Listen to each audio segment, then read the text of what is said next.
welcome to the Animal Training Academy Making Ripples podcast show, the show where we share the stories of the ripple-making extraordinaires with behavior nerd superpowers who make up the Animal Training Academy membership.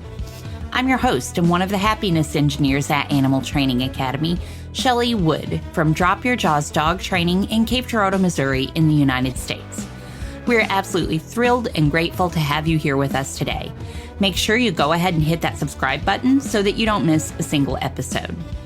This show is brought to you on behalf of the Animal Training Academy membership. So if you like the conversations in these episodes, then we want to invite you to continue them with like-minded people in the ATA membership, which you can find out more about at www.atamember.com.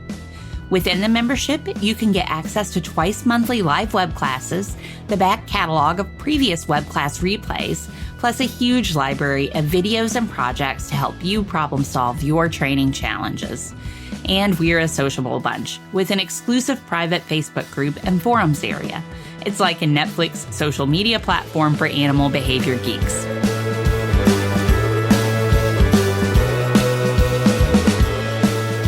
Today, we are excited to welcome Jimmy Maxwell to the show. Jimmy Maxwell is the founder of Leap Canine Coaching.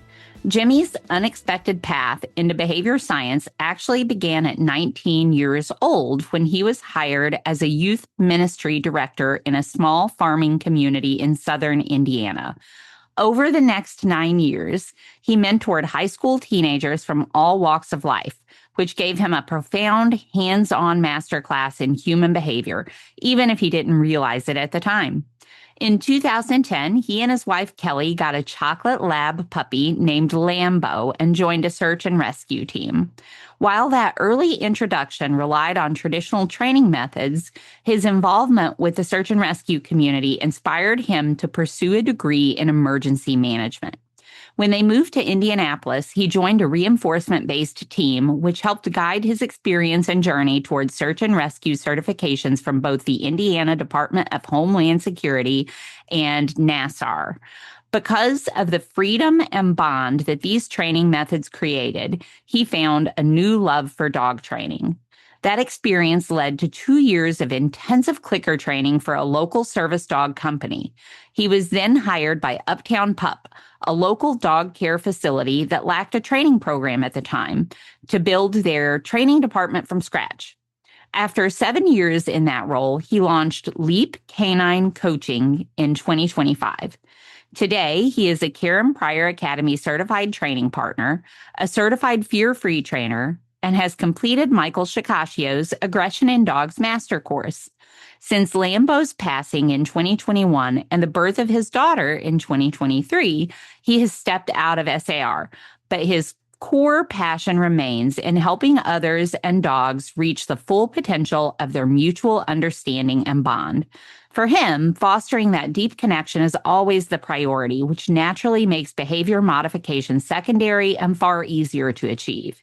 He now resides in Speedway, Indiana, with his wife, Kelly, his wife of 20 years, their 3-year-old daughter, Ellie, and their 2 labs, Copper and Cody.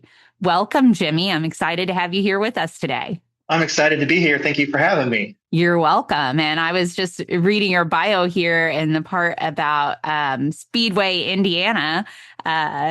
You've had a nice time in Speedway, Indiana over the last few weeks or days or? Yeah. So if anybody who, I imagine it's one of those things, I imagine everybody's at least heard of the Indianapolis 500. A lot of people I meet in other parts of the country don't care about it but everyone's heard of it. It's the largest single day sporting event in the world. This year we had, I think, somewhere around 365,000 people come to our little town of Speedway. And for anyone who doesn't know, Speedway is its own town that's inside Indianapolis. We are 5 square miles. We have all of our own school system and our own fire department. We pay our own taxes and have our own, libraries and all that kind of stuff. And so, I drive about a mile and then I'm out of town. So, we month of May, 2 races, a road course Grand Prix to warm up, and then of course all the Indy 500 stuff. And we park cars in the yard, and we have parties, and so I'm just recovering from the month of May right now. Yeah, well, I'm glad that you were able to do that. And it sounds like a really good time. So wonderful. Thanks for sharing just a little bit about that with us. Best month of the year. Yeah. Yeah, I'm sure it's a lot of fun. That's a lot of people, a lot of activity coming into town. And yeah, I'm sure it's a lot of fun. It's definitely the Indianapolis 500. I don't know a lot about it, but I know that it's a really big deal. So It is. It's a very big cool. deal. Yeah. Well, Jimmy, could you get us started today by sharing a little bit about just your story with us, how you got into positive reinforcement based animal training and some of the work that you're doing today?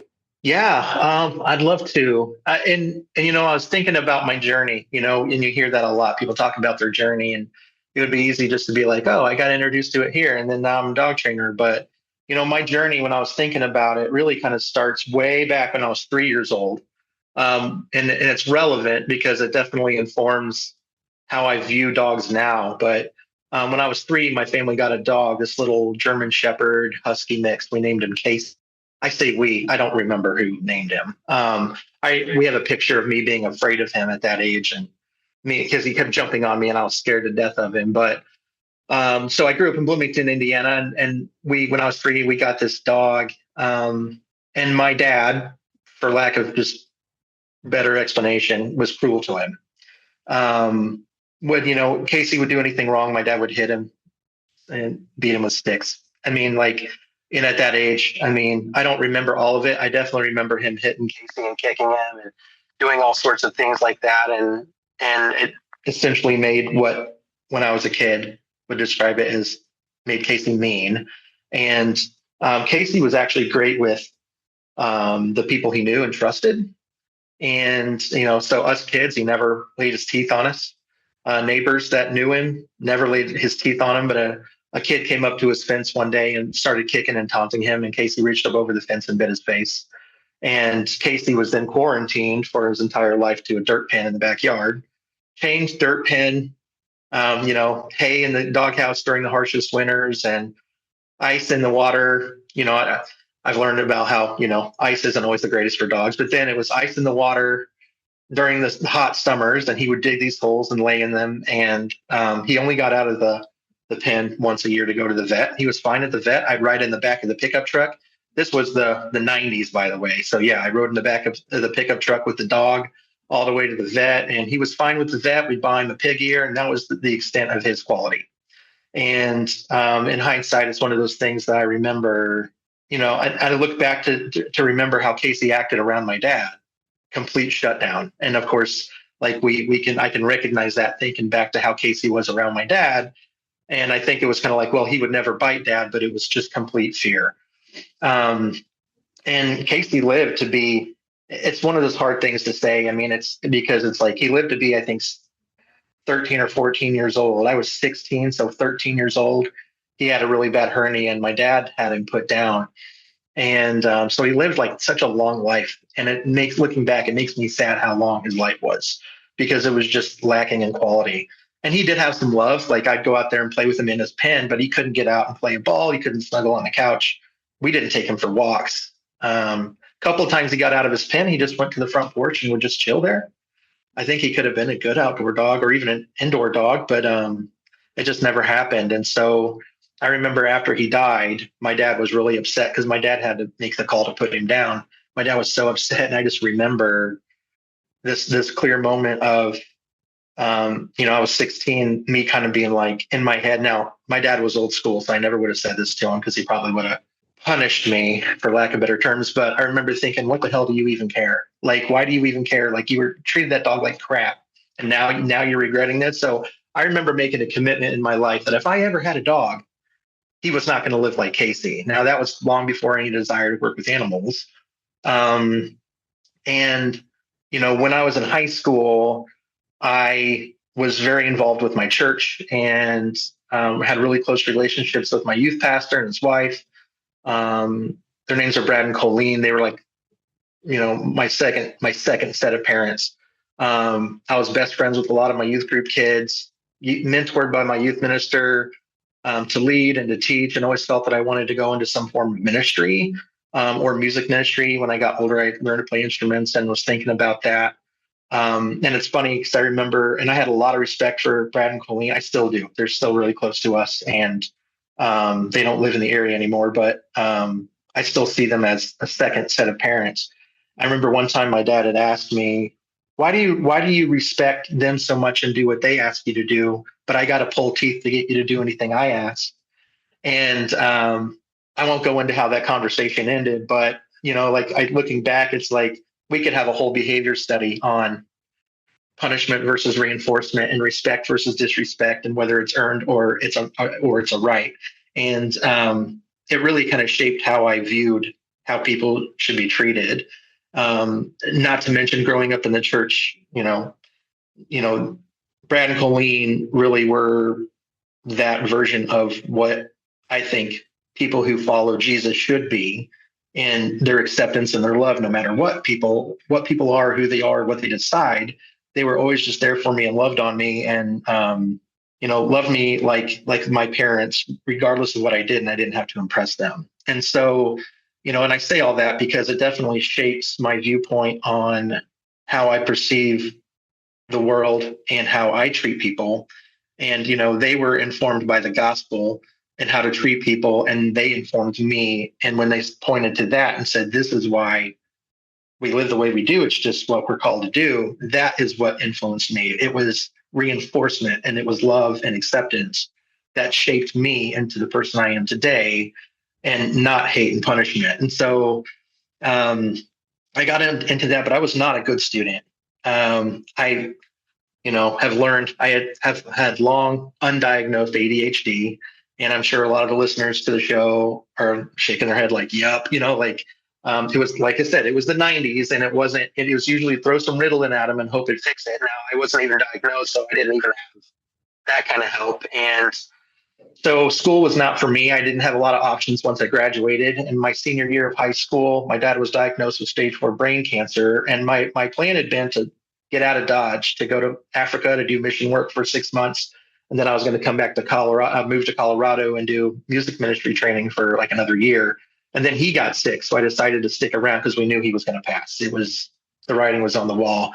During that time, I met Kelly, my wife, and she was a part of this organization called Youth for Christ, a parachurch organization. And when I say that, for anyone who may not understand that, it's, imagine like youth ministry without a church. It's kind of like freelance youth ministry, is what I like to call it. And so I met her, fell in love. I graduated in 2003, met her, and then my dad passed in 2004. And then I got a job working for Youth for Christ, and I was doing that in this really small farming community. Talk about a different world. I didn't move there. I was commuting there from Bloomington. It was only like 30 minutes. And then I married Kelly in 2005. And so ministry was like really like kind of as I said in my intro, like, unknowingly my first experience in behavior. And I feel like any type of program like that, whether it's like religiously based or not, when you're working with kids, either whether they're at-risk kids, you're trying to influence behavior in some way, you really learn what works and what doesn't. And reinforcement always seemed to work. And that was long before I'd ever read Don't Shoot the Dog or knew anything about the quadrants. It's almost one of those things where like you had, I'm not going to shame any kid for not reading scripture. But, when they want to engage because of that, then I lean into that. And so that was always reinforcing for them. And I found that just getting to know these kids, meeting them where they were, them seeing who I was as a result of the same things I'm trying to introduce to them, made that credible. And so our ministry got pretty successful. We went from like 0 kids to like having sometimes 60 to 65 kids at our program, which for a high school of about 700 kids was a lot. So at that time, Kelly, after she graduated high school, we got married young. She was 19, I was 21. That's a whole fun story. That's more of a campfire story than a podcast story. Her parents didn't love it, but they love me now, so it's okay. And I've since told them, if my daughter was 19 and some 20-year-old kid wanted to marry her, I'm going to tell them to go blow, get out of here. And they're like, thank you for acknowledging that. And so Kelly wanted a dog from the outset of her marriage, mostly, a couple years in, she's like, let's get a dog. And I was like, and I kept thinking about Casey. And I was like, we cannot give we cannot give a dog the life that we want to give him. Kelly was also working for the same broke nonprofit ministry I was at the time, as a office administrator, and we were both broke. There were weeks where we may not have gotten our paychecks, and we just didn't have the time. She was going to IU full time, which is there in Bloomington, where the home of the undefeated national football champion Indiana Hoosiers. Had to throw that in there. And I just told her no. I was like, we can't. When you get out of school, let's get a dog. So of course, her whole last semester of her senior year, she was researching breeders and trying to find this dog. She found this. I said I wanted a chocolate lab. Brad and Colleen, my youth minister, and his wife, they had a chocolate lab named Yoo-Hoo that I fell in love with when I was in high school. And so I just wanted a chocolate lab. We see that all the time. Oh, my friend has such a good dog. You should get one. We see that go wrong a lot too. But when she graduated, we got this little chocolate lab puppy in 2010, and we named him Lambeau. He's named after where the Green Bay Packers play. It's called Lambeau Field. We are Green Bay Packers fans, and anyone who's listening, if you know, you know. And we didn't know what we were doing. We had these plans. We bought books like, how to train your puppy. We took a PetSmart clicker class. And of course, I'm sure we did everything annoying about the clicker that annoys me when clients do it. Click too much, use it as a remote control, use it to get his attention and not reinforce the right behavior. The list goes on and on. I'm sure we read that, but it was fun. But we were going through that, just kind of putzing through, trying to raise a puppy. And then one day we took him to a barbecue. And one of our friends had a little boy, and little boy kept calling Lambeau Coda or Koa. And we were like, what's that about? Oh, my brother has a chocolate lab named Koa. And he just thinks, oh, okay. Hey, my brother's in search and rescue. You should get involved with that. They'll give you free dog food if you become a member of the team. And a lot of people would say, like, that's the wrong reason to get into STAR. We were broke. It was the right reason for us in that moment to get into STAR. And so we started taking him. We got involved with this team, and they never followed through on the free dog food, even though we volunteered for them for years, but which was fine. But Lambeau just loved the work. But the problem with that was they had taught us that we had to be the thumb of God on our dog. And I use that expression because that's the exact words that their training director used. Like, you need to be the thumb of God on your dog. So when the dogs are working, if they stop to roll in a puddle, get back to work, and we yell at them. And if we were practicing our loose leash walking and the dog pulled, yank, pinch collars, choke chains, slip nooses, swinging the dogs off their feet, doing all this, I say horrible stuff. They were working with what they knew, unfortunately, and they weren't really open or receptive to other things. I mean, but we thought this was how you train a search and rescue dog. Well, Lambeau was so amazing. He was the best dog on that team naturally. I didn't do anything. He was just so good. And he was a refined dog, meaning we'd have a big swath of land, wooded or whatnot, and we would give him a cue, go find. He would go out, find the people. He'd come back and report to us by punching us with his front paws. And then we'd say, show me, and he'd take us back. And he loved it. He was just so good at it. It was insane. And when it came time to certify him, around that same time we were trying to certify him with the state, he just stopped. He just shut down. He was like, I'm done. And we couldn't figure out why. We would try everything, that everybody on the team, we couldn't find any resources, and we would take him to do these problems. And then he would, we'd say, go find. And sometimes he would just mosey on and just not work. And we were like, what is wrong with you? Sometimes he'd go out and find the people, and then instead of reporting, he would just go back to dinking around. It wasn't like him. We were like, what is wrong with this dog? And no matter what we tried with that team, we couldn't figure it out. And we were an inch away from just watching him out and saying, apparently he's not cut out for this. And then we went to a conference where there was a team here in Indianapolis. The president of that team heard about our woes. She was also one of the evaluators for IDHS, or at the time, I believe. And so she had seen it, and she'd seen what was going on. And she was like, hey, I want to invite you to one of our trainings. It's invite only, so don't bring the rest of your team.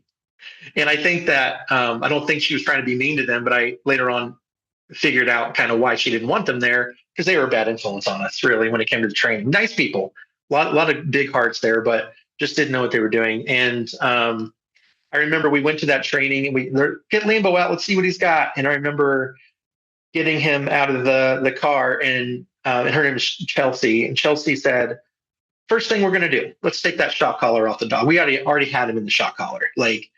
And she was, let's take the shock collar off the dog. And that was a pivotal moment for me, because I was like, oh, I get to take the shock collar off the dog.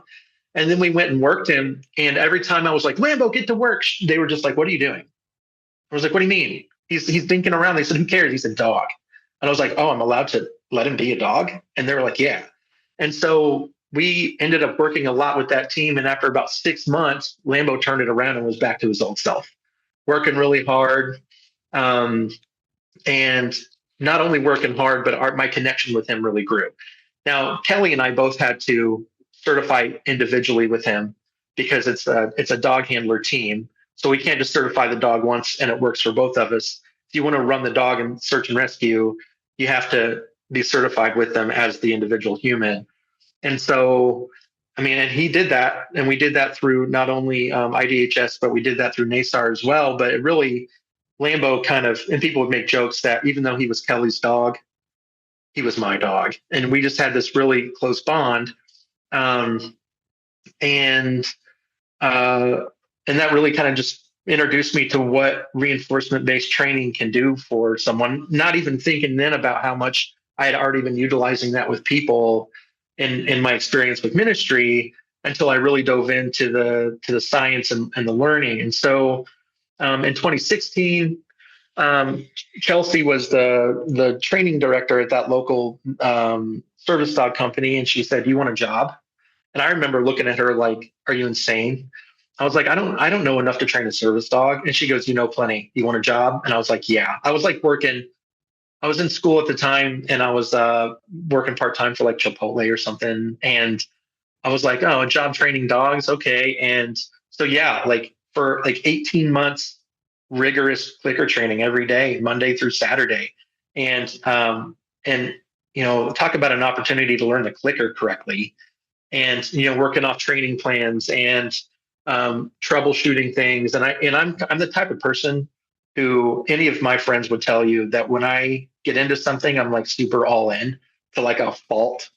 Some of that comes from my neurodivergence.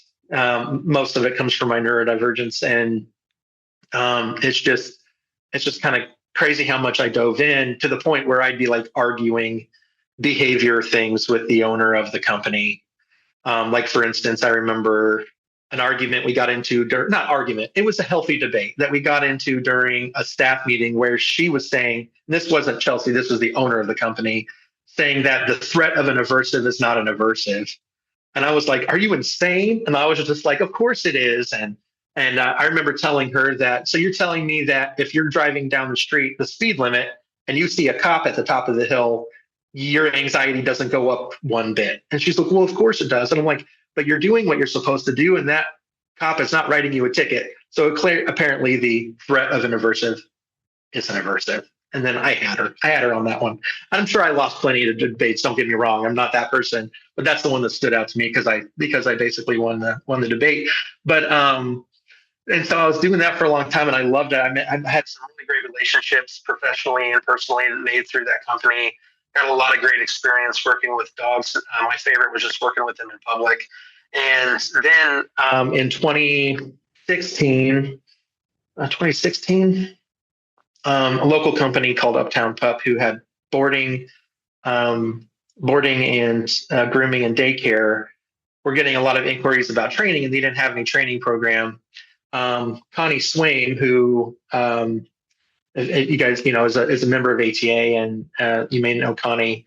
She's the one who said, you should call Jimmy. Like, Jimmy would be interested, because they would always call her for consults and stuff. And she recommended, they wanted to hire someone. She recommended me, and then they hired me. And at first I remember thinking, I get paid to train dogs. My life is great.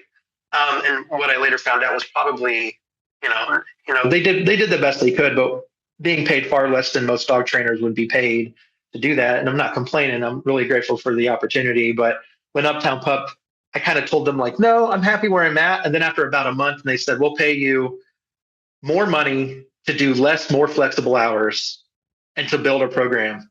And I was kind of like, okay. And I remember when I sought the advice of my mentors, one of them was like, you're not ready for this. You're not ready to do that.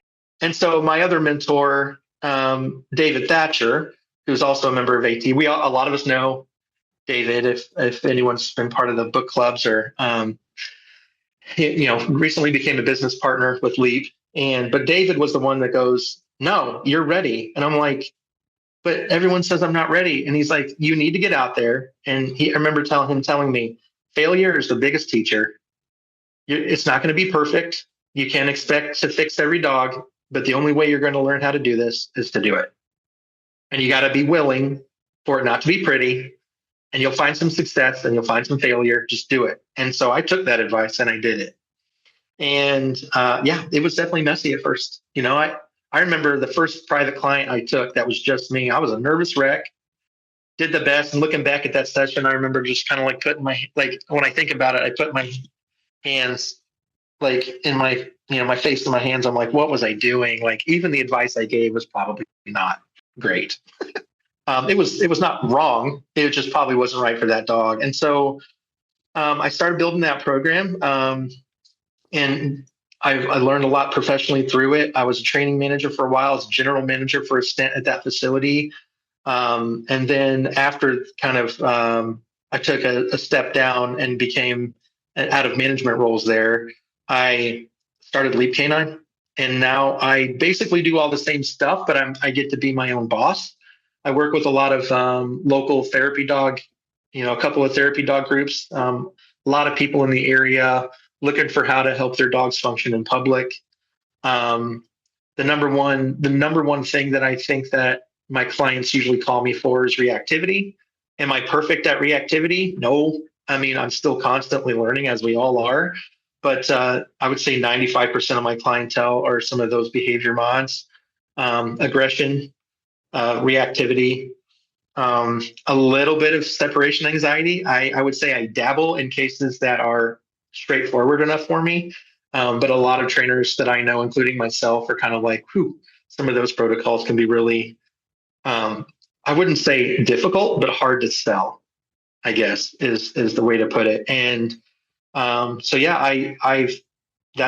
my journey. My daughter was born, she's 3, and she's right now my most favorite training.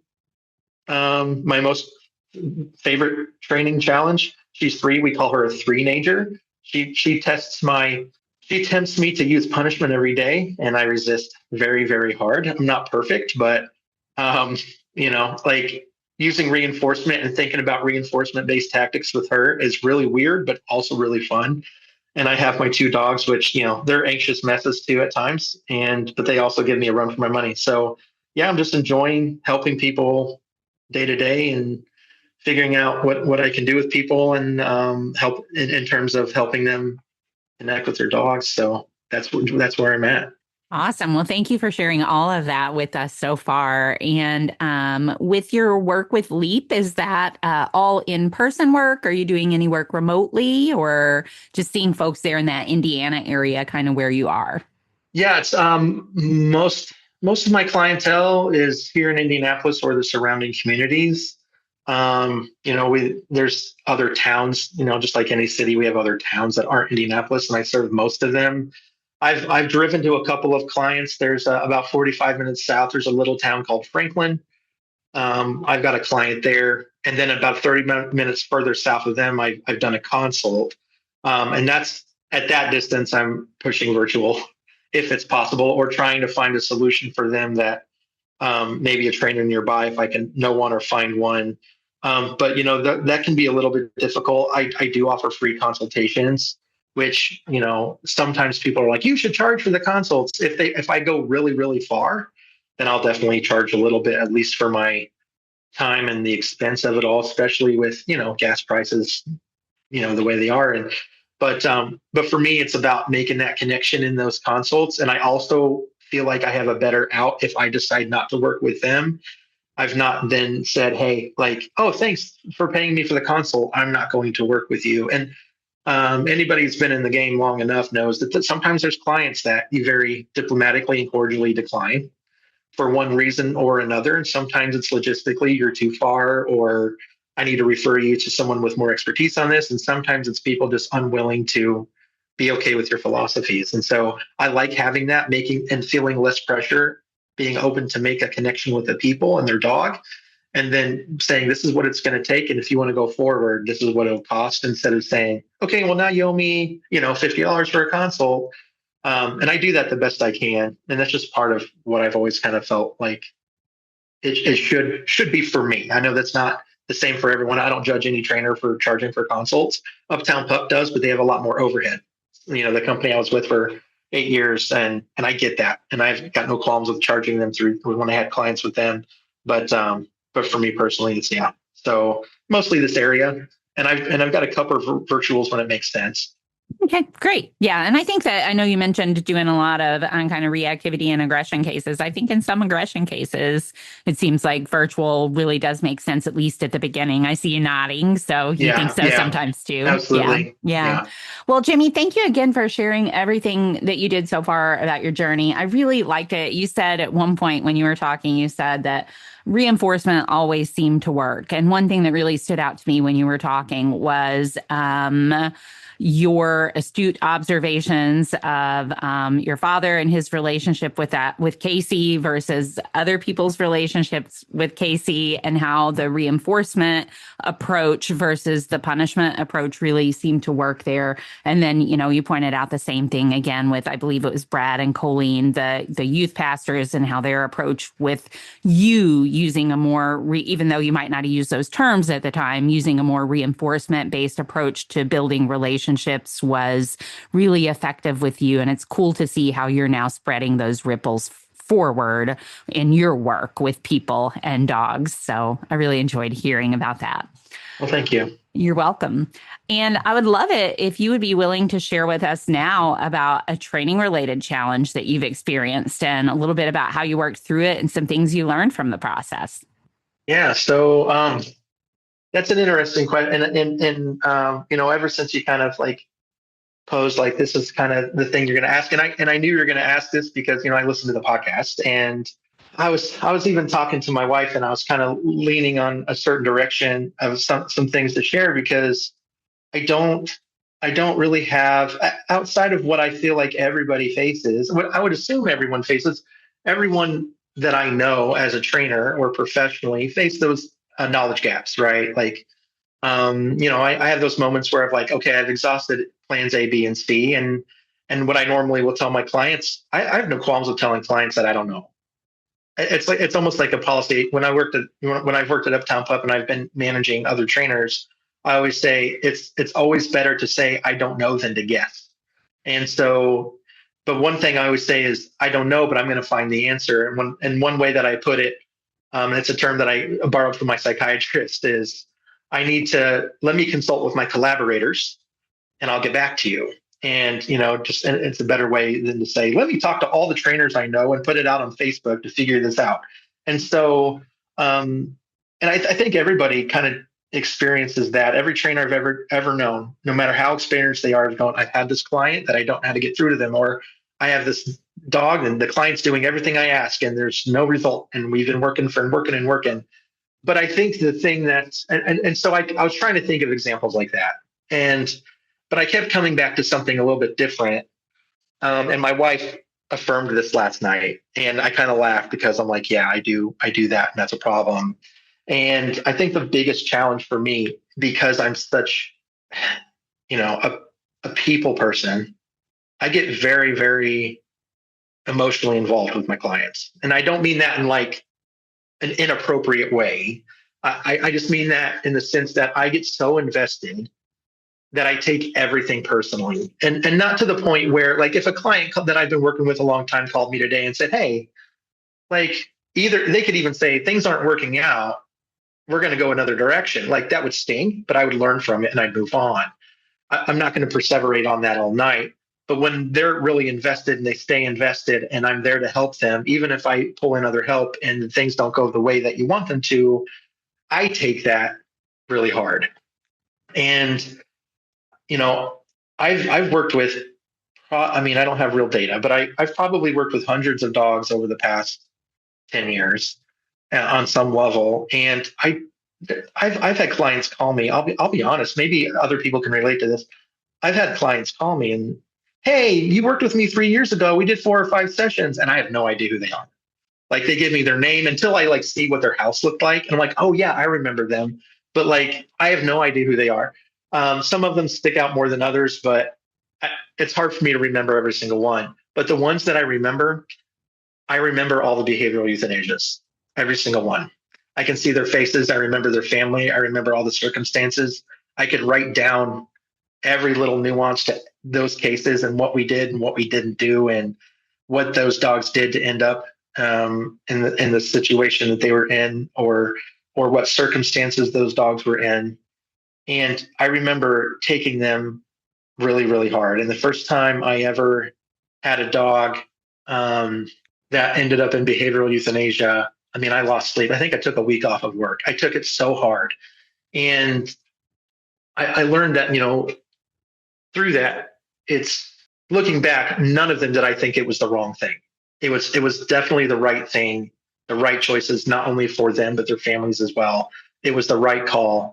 And when I'm consulting with clients and they put that on the radar, they so many times will say, do you think that my dog is a candidate for behavioral euthanasia? And I'll be honest, I don't always answer that question. It depends on my level of comfort with them and how well I know them. But I'll usually tell them, I can't answer that question for you. And if they say, why not? I say, because I don't have to live with it. Like I get to go home that night and I still have my dogs. And I said, I will always say, but whatever you decide, I will be 100% supportive. And I am. I've never had a behavioral euthanasia case where I thought they should not put this dog down. But I'm still not going to say, yeah, you should, because I don't have to live with it. And so I get so emotionally involved. I'm what's described as an empath. And so I get a little too connected with people. And that's a challenge for me. That's the training challenge for me, is to be able to put up enough guard when I'm going into a client consult or a session that keeps me, looking at it from like a third party perspective and not feeling like now I'm in their family working on this issue. And when things don't go well, when I don't put the correct boundaries in place and those things don't go well, it really affects me not only emotionally, or not just professionally, but also emotionally and even spiritually. And I've always bounced back, and I've always, I've got a therapist for a reason, and that's always been kind of the struggle. And at its best, like when I get too involved, at the best case is like I might get too lax from a business standpoint, and we can't afford training. Well, I'll do it at cost, and that's not sustainable, and it also sets a bad precedent. And at worst, like I said, when things don't go well, I take it like I've done something, and I'm carrying too much of that burden. That's really, and I don't think there's anything wrong with helping your clients carry burden or giving them resources to help carry that burden, but I shoulder a ton of it. And how I work through that, good, like I said, a good support system, a good therapist. I've had the same therapist for 7 years, and I've learned a lot about how to process grief in my life. And grief is one of those like necessary evils. It's, and I think that we experience that as trainers. And, I lost Lambeau in 2021, and I'm still not over it. People talk about their heart dogs, and I talk about, he was my soul dog. And I love my dogs that I have now. Lambeau died from, he had osteosarcoma and hemangiosarcoma. He died on his 11th birthday. And I still think about him all the time, and I still grieve for him. And I hope this isn't an overshare, but like during that same time in our life, over the course of a few years, my wife and I lost 6 pregnancies. And that was what prompted the therapist, because I was not handling that grief in a healthy way. And it's interesting to me how much overlap there is.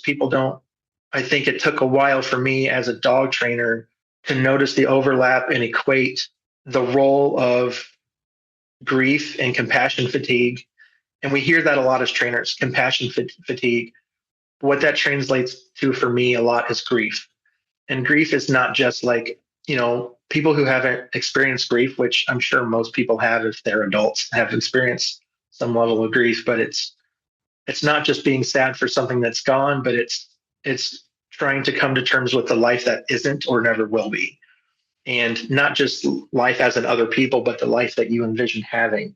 I envisioned Lambeau retiring in old age and beginning to just be a dog and not, well, he was just a dog.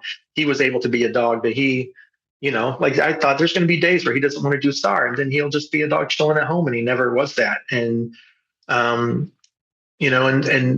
the role of that really informed my steps towards dealing with the grief, not just in what we experience as a family with losing our children and losing Lambeau, but also when clients lose dogs. And it's hard for me to not tap into that.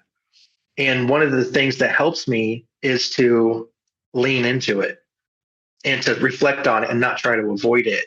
And that's honestly why. So I'm a member of the group Losing Lulu. If you're familiar with Losing Lulu, it's a group on Facebook that's supportive of people who decided behavioral euthanasia for the dog was the best thing for them. And I'm in there. I've never had a BE dog of my own, but I wanted to help. I wanted to understand and dive into their grief.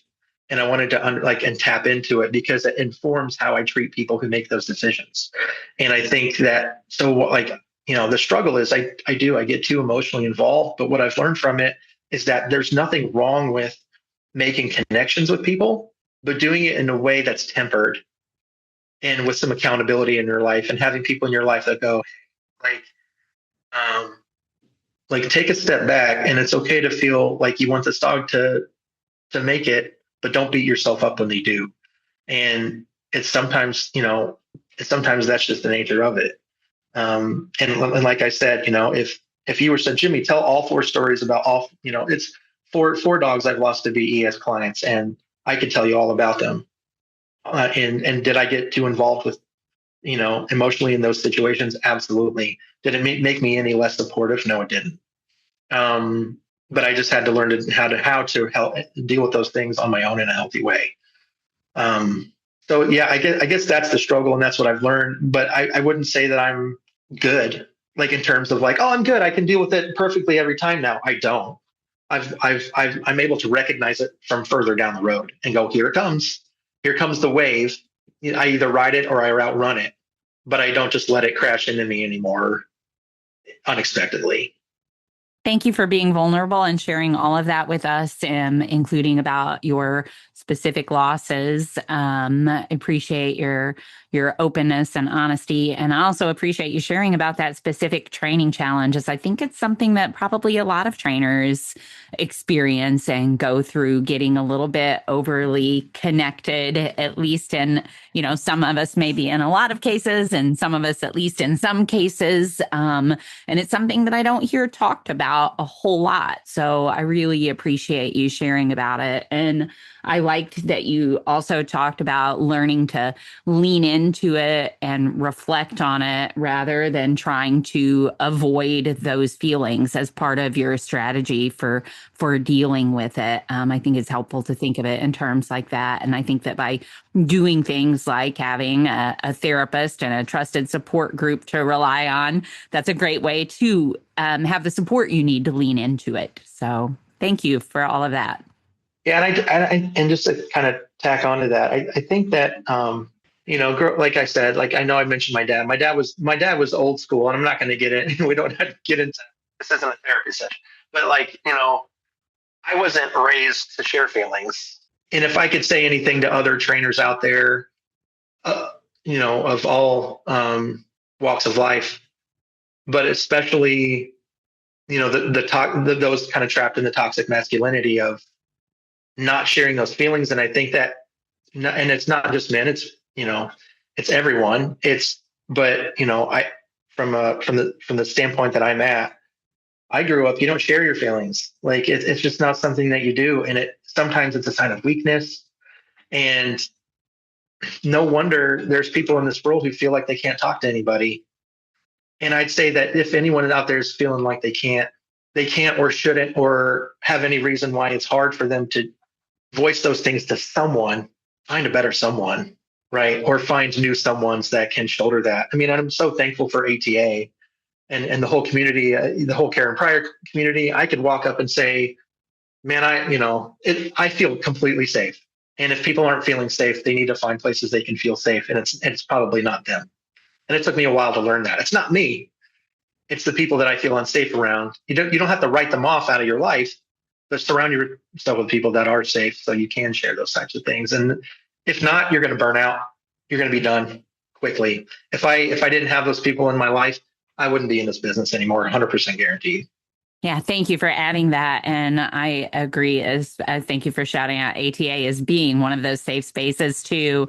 I can't count how many times I have shared something within that community that I know there is no way I would have felt comfortable sharing in other online spaces, and it's always met with support and kindness and useful information. So it has been a great place for me for that sort of thing. So I'm glad you mentioned that too.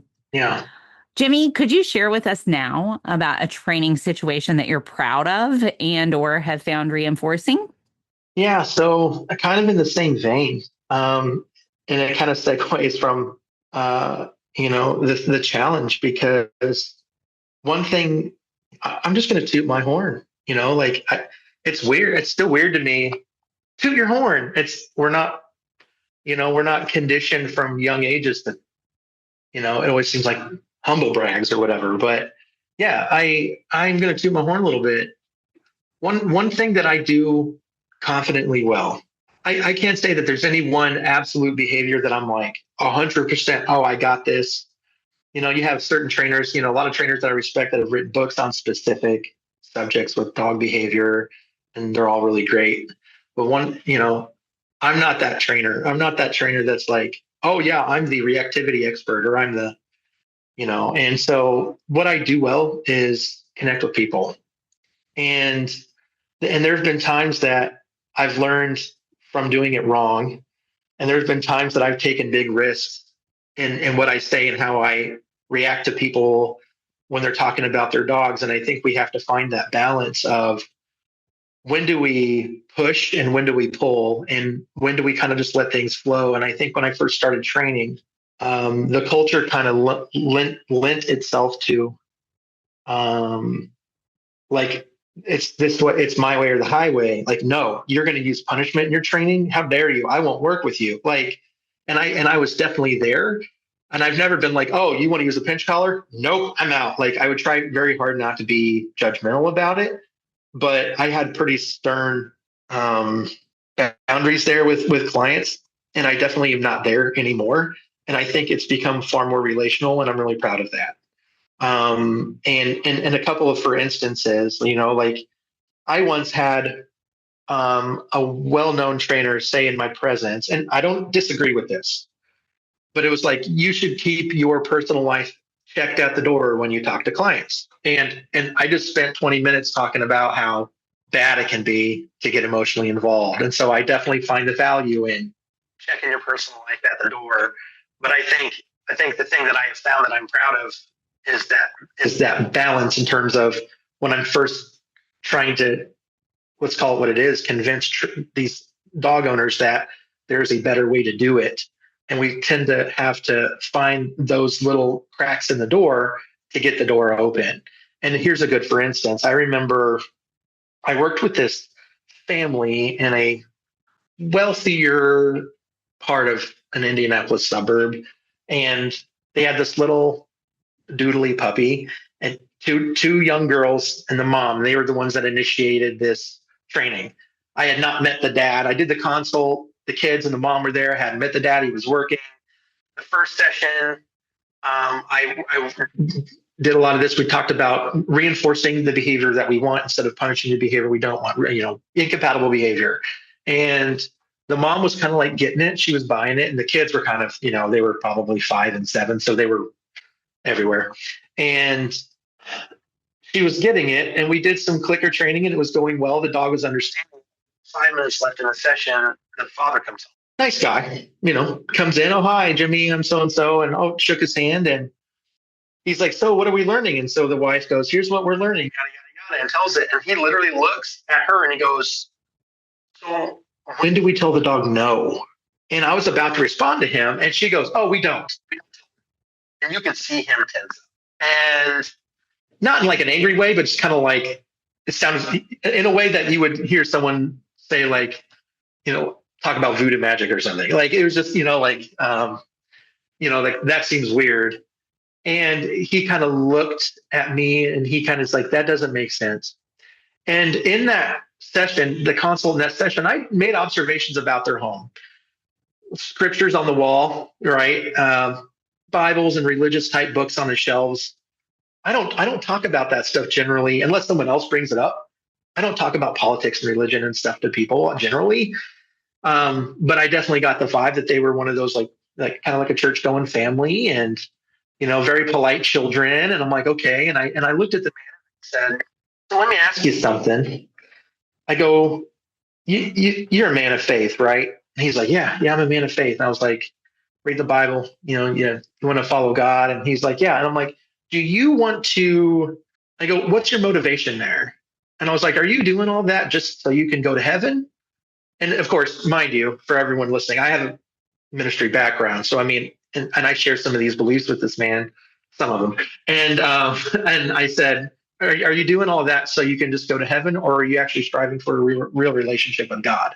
And he goes, oh, I want a real relationship with God. I go, so you're not doing that just to get out of hell? Like, you actually want a relationship with God? And he kind of looked at me and he was like, yeah, like he was confident. Didn't seem off put by me asking these questions.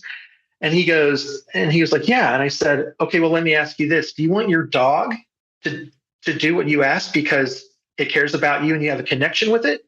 Or do you want it just to not do things because it fears you? And he hesitated for so long. And it probably felt like 15 seconds. He just stood there and his eyebrows were kind of scrunched, like he was thinking real hard. And the room was quiet. People weren't shocked, but we were waiting for his answer. And his answer was this. He goes, so what you're telling me is you want me to treat my dog like God treats us. And I said, yeah. And he hesitated for another 10 seconds. And then he goes, okay, I can get behind that. And then no more resistance from him to the training. Like, I didn't have to battle with him over when to punish the dog. I didn't have, and he bought in, right? And his wife was easy to buy in. I think she was just willing to, like, you're the trainer, I'm paying you to be here, I'll do what you say. But he was kind of like, wait a second, why aren't you the thumb? I thought we were supposed to be the thumb God, and I could sense that with him, and it changed with a snap because I didn't leave the personal stuff out of that conversation. Right. Like, I took a calculated risk. Now, if I didn't catch all those observations about the room and their vibe of their family, if I sensed that was not going to be the example to use, I don't. And so, but when it comes to people, it's always really important to make sure that you help them understand things from a filter that they already have. We do that with our dogs already, right? We try to understand things from their perspective, from their experience, from their learning history, from their antecedents. We talk about all those things nonstop, but I have coached a number of trainers who don't understand that with people, that they have a hard time making connections with people, or, oh, that guy or that woman or that whoever really put me off because they said this, that, or the other. And that's a really big catalyst for some people to then write off those owners, to write them off.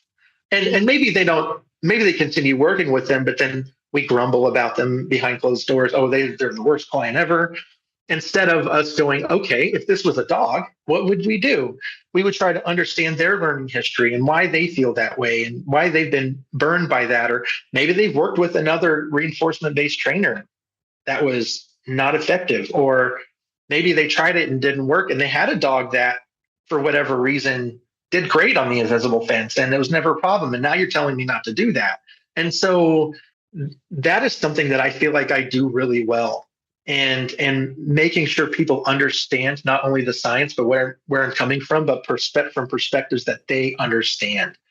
And, there's another, and this is more a controversial story. But we have a client at Uptown Pup, long standing and very nice woman. And she's got a couple of dogs. For sake of anonymity, I won't share who they are, because if I do, anyone who listens to this who knows this person would know exactly who I was talking about. But really nice dogs, but a little unruly in ways that most dogs, kind of jumping on people and jumping on cars when they drive up and things like that. And for 2 or 3 sessions in a row, she had hired me to come out and work with these dogs. Well, I'd give her things to work on.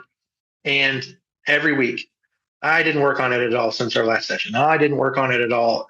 And I built enough rapport with this family, and they live in a gated community, a really large house, a really large yard, wrought iron fences. And this was really, and I've never done this since then, but I was like, I looked at her at the end of that 3rd session, and we were right back where we were that 1st session. And I'm just like, I felt bad taking her money, is really what it boiled down to. And I'd said, look, I said, I can tell by your community and like how well your house is kept in your yard. Like, you guys really care about your environment.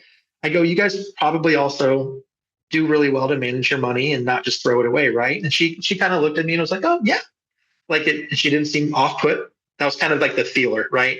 She didn't seem off put that I asked that question.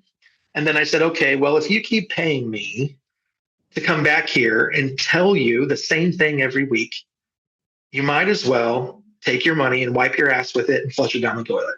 I go, because that's what you're doing. And she stood there for a second, and I remember thinking, oh crap, I overstepped. And then she went, heard, because you're right. And I knew that enough from having some rapport with her before those sessions. She's a little bit more forward, appreciates the direct. She's a little more crass, and not crass. Crass is the wrong word. She wasn't afraid to just say what she meant in any way that she meant to say it. And so I used that, and I connected with her in a way that I knew that, and I spelled it out to her instead of dancing around the point. I also didn't feel right taking her money. Now, some people would have been like, hey, if she wants you to come back and do the same thing every week and she wants to pay it. But for me, I was like, I'm not going to spin my wheels. And she ended up, I think we did one other session, and then that was it. And she ended up doing other programs, and her dogs have shown improvement, and private sessions just weren't for her, and other things worked fine. And so having that connection is really important too when it goes wrong, because, one of the, I was talking about the BE clients.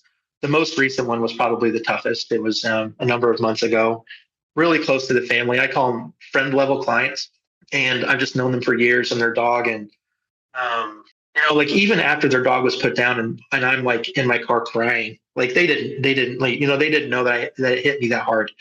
I'm sure they knew that it hit me hard, but I definitely felt like a little bit of a failure in the moment. And them even thanking me after the fact, after their dog was gone, for everything I did for the dog and them, is just nuts to me.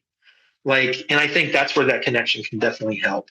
And so, that's the long way around to answer the question. The challenge, is making sure you adhere to those boundaries, but letting the guard down enough that you can make a connection with people that's effective and, life-giving for not only them, but for you. Now, those people most of my clients aren't going to invite me in for a beer, after the session. Some have, and I usually decline. But I think that's where the real connection with people comes from. And that's just what makes everybody not only understand their dogs, but understand each other more. And we need a lot more of that in the world. We don't, maybe you can help me. There's something that Ryan Cartledge says about understanding. It's our job to first understand the learner. Someone leave it in the comments. I don't know. Yeah, I'm not sure. I know it's going to hit me as soon as we're done talking today. I'm going to go, that's it. But it's part of the crucial conversations concept of, we first seek to understand each other. And when I hear people talking about how even other trainers who are balance trainers or they use punishment, I don't love it. I'm not going to recommend people to those trainers, but I'm not going to sit there and trash people on the internet about what they do. Now, Laura Monaco Torelli, she was our instructor for my instructor for KPA. And I remember one thing that stuck with me when it comes to that sort of thing that she had said was she doesn't have to badmouth other trainers that she doesn't support in the area. Her lack of endorsement is enough. And this is something I've used that she's an example that she's given to us. Like when someone says, well, I'm thinking about going to this trainer or this groomer, and I know that they're not going to help that dog. I'll say, I can't speak to their methods or what they do, but here's what I would do. And so, or I say, I don't know that trainer, but here, look out for this when you go there. I don't go, oh, you don't want to go there. That dude's the worst. Like, I'm not going to do that, because that, I think, creates this, it expands that giant rift in the dog training world, where you have the reinforcement based on one side, the punishment / balanced on the other side. And then there's this giant rift, and we got to start figuring out ways to close that gap and not expand it. And anything that we're doing that alienates those people, it just creates the us versus them. And I think, we can look at our country right now and see extreme examples of that. And we are supposed to be reinforcement based, right? So we need to be closing that gap. I think we have to do the same thing with our clients. And I had a client once who wanted to use a shock collar. And I said, no, I don't do that. Good luck going forward, because he insisted. 6 months later, I went with a punishment-based trainer. It's not working. My dog is worse. He said, will you teach me to use the shock collar correctly? And I said, no, my philosophies have not changed. My standards have not changed. I'd be willing to work with you, but I'm not going to use a shock collar. And then a year later, he emailed me, and the dog had bit somebody. And then he was desperate. And I got that email in the evening. I responded to it the next morning. He said, thanks for responding, but we put him down last night. And that's a real expedited version of the whole thing. But I think about that a lot, and I don't blame myself for that one, because my standards wouldn't change. And I'm sure there's a lot of trainers listening to this going, oh, I wouldn't have worked with him either. But I've often thought, had I taken more time to at least maybe figure out the crack in his door early on, would that dog have had a better life? Would he have still been alive? Maybe, maybe not. We shouldn't should all over ourselves, right? We should have done this, should have done that. But I think that one thing that I am very confident in, the success points I have, or when I do those consults, when I connect with people, even if they don't go with me, they're learning something, and I'm making sure they understand what they're facing in ways that they can understand it well. And I did that in ministry, and my ministry was relatively successful. Wasn't perfect, but I took things that kids had always thought to be really complicated and said, this is not complicated, and help them understand it in their terms. And I do the same thing with all of my clients. I do that same thing with any trainers that I work with. And I do the same thing with my daughter. I try to do things in ways that she understands. And so I'm really proud of that. I'm really proud that I feel like I have, I would like to think I'm A-. No one's A+ in anything, but I feel like I'm A-. And when I help people make those connections and understand the way their dogs are thinking and feeling, and those bonds get better, the training almost, I wouldn't say it just automatically happens. Like, there's still things they need to do, but it changes their perspective to the point where the training is so much easier. It's just so much easier, because it just becomes less of a chore, and you're not fighting against them and they're not fighting against each other. We're all in this together. And that's just the mindset that I continue to try to foster. So, yeah, that's a great skill to be proud of, being able to have those really good observation skills and adapt your communication to the person in front of you, because you're not going to get them to follow your dog training plan if they can't even hear what you're saying. So, right. Yeah, really good. I love that you spend so much time sharing about the challenges that can come with the people side of things for you, as well as like your strengths and how it's kind of, I don't know if this is if you said this earlier or if it's the right way to say it or not, but almost kind of like a two-edged sword. Like there can be some. I didn't say that, no, but that's a perfect way of putting it. Yeah. Okay. Good. Good. Well, yeah. Wonderful. So thank you so much, Jimmy, for sharing about all of this so far. And before we move to wrapping up here in just a minute, how can people get in touch with you? Where can people find you if they want to work with you? If they just want to ask you a question or something, where can they find you? So they can go to my website, Leap Canine, and that's LeapCanine. So many people want to put the letter K in the 9. And there's maybe some obvious, not so obvious reasons I spill out the word. And so it's leapcanine.com. Or they can, if my email is Jimmy, Jimmy at leapcanine.com. And my website has my phone number. And I always tell people I take text messages. I'm probably more loyal to my work text than I am my personal one. But you can text me, email me, call me, and leave me a voicemail. That's the best way. That's the best way to reach me. Awesome. Thank you. And we will, of course, link to all of that in the show notes as well. So, Jimmy, from myself, on behalf of everybody listening today, on behalf of ATA, thank you so much for taking time out of your busy day to join us and share a little bit about your story and your work with us today. Well, thank you so much for having me. It's been a pleasure.